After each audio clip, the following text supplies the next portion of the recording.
എന്താ അറിയുക കാട്ടിത്തരണം, ഈ കുഞ്ഞി വഴുതനങ്ങ കണ്ടോ?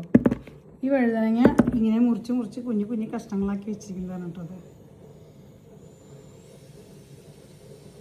അപ്പോൾ ഞാൻ ഉപ്പേരി ഉണ്ടാക്കി കാണിച്ചതാണ്. ഇത് കണ്ട ഉള്ളിയും വെളുത്തുള്ളിയും കറിവേപ്പിലയും ഇടിച്ച മുളകില്ലേ, ക്രഷ്ഡ് ചില്ലി, അതാണ് കേട്ടോ. ഒരുമിച്ച് ഇട്ട് നന്നായിട്ട് അങ്ങോട്ട് മൂത്ത് വരണം. ഈ ഇടിച്ച മുളക് മൂത്തിട്ടില്ല എന്നുണ്ടെങ്കിൽ ഒരു സ്വാദും ഉണ്ടാവില്ല ഈ ഉപ്പേരി. അപ്പോൾ ഇത് നന്നായിട്ട് മൂത്ത് നല്ല വഴന്നൊക്കെ വരട്ടെ കേട്ടോ.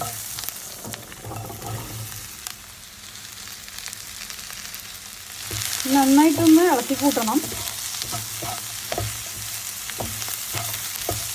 നല്ല ചുമ വരുന്നുണ്ട്. തൊടിമുടുക്കുള്ള ആളാണ് ഇതൊക്കെ ഉണ്ടായിക്കൊണ്ടിരിക്കുന്നത്. വേണ്ട, ഞാൻ ഒരു പുറം ഇങ്ങനെ മൊരിയുമ്പോൾ അപ്പുറത്തെ ഒരു ഭാഗം ഇങ്ങനെ മറിച്ചിടും കേട്ടോ. അതിന് തന്നെ വലിയൊരു തന്നെ എടുത്തേക്കുക ഒരു പാത്രം. അപ്പോൾ എനിക്ക് ഞാൻ നല്ല മൊരിഞ്ഞിങ്ങനെ കിട്ടുള്ളൂ. അല്ലെങ്കിൽ ഇരുമ്പിൻ്റെ വലിയ ചട്ടി പോലെയായാലും മതി.